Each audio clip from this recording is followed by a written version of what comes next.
Brazil যেই দলকে support করছে এখন পর্যন্ত ওই দলই হারছে। আজকে ব্রাজিলের সকল ফ্যানদের কাছে আমি অনুরোধ করছি, আজকে অন্তত আপনারা আর্জেন্টিনাকে সাপোর্ট করুন। প্রয়োজনে আমার বাসায় বিরিয়ানি রান্না হচ্ছে, আপনারা বিরিয়ানি খেয়ে যায়েন। যদিও আপনারা ব্রাজিল সাপোর্ট করেন, সেই সুবাদে আপনাদেরকে বিরিয়ানির সাথে একটা করে 7 আপ দেওয়া হবে। তারপরও আপনাদের কাছে অনুরোধ করছি, আপনারা আজকে আর্জেন্টিনারে ডুবাইয়েন না। তারা তাদের প্ল্যান দেখেন, ওরা জাদু তোমার থেকে শুরু করে সব কিছু নিয়ে আইছে। যখন ব্রাজিল বাদ গেল, তখন ইজিপ্টের সাথে ম্যাচ হয়েছে আর্জেন্টিনা, তখন ওরা দোয়াই দিছে যে মুসলিম দেশ। আমিও ইজিপ্ট জিতলে আমার বিন্দু মাত্র খুব থাকতো না মুসলিম দেশ হিসাবে। আর খেলাতে মুসলিম ধর্ম নিয়ে বা অন্য ধর্ম নিয়ে খেলাতে এগুলো না রাখে আমি মনে করি বেটার। তো আর্জেন্টিনাকে সাপোর্ট করি আমি, শুধুমাত্র বেসিক্যালি আর্জেন্টিনাকে সাপোর্ট করি মেসির জন্য। মেসির খেলা অসাধারণ, মেসির যে নৈসর্গিক খেলা, এটা আমি এখন পর্যন্ত কোনো ফুটবলারদের মাঝে দেখতে পাইনি। ব্যক্তিগতভাবে আমার অনেক ভালো লাগে। এই যে মেসি ভক্ত, ওই দিন যখন মেসি পেনাল্টি মিস করছে, আহারে কান্না আপনারা দেখতে পাচ্ছেন। তো আজকে বলবো, ব্রাজিল যারা সাপোর্ট করে, তারা যারা চালাক ভক্ত আছে তারা আর্জেন্টিনা সাপোর্ট করবো, কারণ আর্জেন্টিনা ডুবানোর জন্য। আর যারা একদম মানে ওই যে বাপদাদার থেকে নাম শুনে এখন ব্রাজিল করে, এই কথা কেন বলি একটু বলে রাখি। এই প্রজন্ম কেউ কি দেখেছে ব্রাজিলকে বিশ্বকাপ নিতে? দেখে না।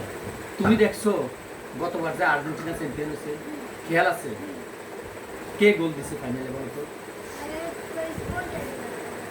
ফ্রান্সের সাথে ফাইনাল হয়েছে না, গোল কে করছিল ফাইনালে? মেসি গোল দিছিল? আমার তো খেয়াল নাই। আপনারা বলেন তো কমেন্টে, আসলে কি ফাইনালে মেসি গোল দিছিল ফ্রান্সের সাথে? আমার খেয়াল নাই।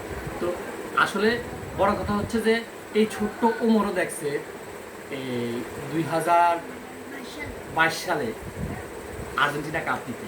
তো বাচ্চারা যেগুলো দেখে নিজের চোখে, ওইখান থেকেই শিখে বা ওই দেশকে ওই দলকে সাপোর্ট করতে থাকে। এখন যারা লোক মুখে শুই না যে ওরা বেশিবার কাপ নিছে, আসলে ব্রাজিলের সেই নৈসর্গিক খেলা, ব্রাজিল যে ছন্দে খেলে, এই খেলা আমি অন্তত এবার দেখতে পাচ্ছি না। তো যার খেলা ভালো, মানুষ তো তাকেই সাপোর্ট করবে।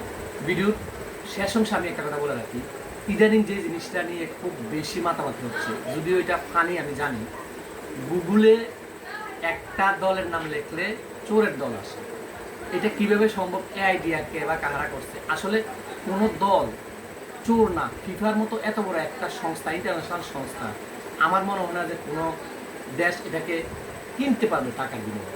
এগুলো হচ্ছে আমাদের মন গড়া কথা আর মন ইচ্ছা কথা। আমরা যখন খেলায় হেরে যাই, তখন আমরা ওই যে পাড়ার মতো যখন আমরা ফুটবল খেলতাম, এই যে খেলা হারে গেছি, আমরা তখন বাঁশগুলা খুলে যেতাম। তখন তো আর নেট ছিল না, বাঁশ খুলে যেতাম ফুটবল মাঠে। হ্যাঁ, তখন মাঝপথে আমরা রেফারি ছিল না, আমরা একটু ঝগড়া বিবাদ করে চলে যেতাম। এগুলো আসলে ইন্টারন্যাশনাল লেভেলে বর্তমান বিশ্বে এগুলো হওয়ার কথা না। যদিও VAR বলে একটা অপশন আছে, ওইটা রেফারি আছে, প্রয়োজনে অন দ্য ফিল্ড যে রেফারি থাকে, ওইটা গিয়ে সে গিয়ে দেখে। পরিশেষে আমি সকল ভক্তবৃন্দর কাছে একটা কথা বলে রাখি, এই খেলাকে কেন্দ্র করে আমরা যাতে কেউ অনাকাঙ্ক্ষিত কোনো বিষয়ে না জড়াই। আমরা বাঙালি, আমরা মিলেমিশে সবাই থাকতে চাই, আমরা সকলের ভাই ভাই। তুচ্ছ ঘটনাকে কেন্দ্র করে আমাদের কুমিল্লা ফুটবাড়িতে ওই দিন আর্জেন্টিনার খেলা, সম্ভবত একজন ভাইকে, তার বাড়ি হচ্ছে রংপুর ডিস্ট্রিক্টে, তুচ্ছ ঘটনাকে কেন্দ্র করে তার দুটো মেয়ে আছে, সে নাকি ব্রাজিল সাপোর্ট করতো, তাকে কিল ঘুষি মেরে তাকে দুনিয়া থেকে বিদায় করে দেওয়া হয়েছে। এটার জন্য আপনারা সবাই একটু কেয়ারফুল থাকবেন। এই ধরনের ঘটনা, আজকে যদিও আর্জেন্টিনার ম্যাচ আছে, খেলা কখনো দুই দল জিতে না, এক দল হারবে এক দল জিতবে।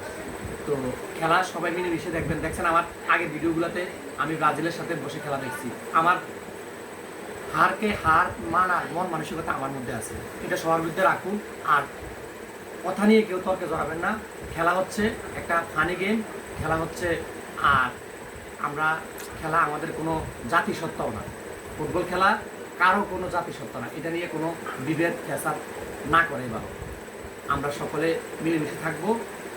সবাই ভালো থাকবেন, সুস্থ থাকবেন। আল্লাহ হাফেজ। আল্লাহ হাফেজ।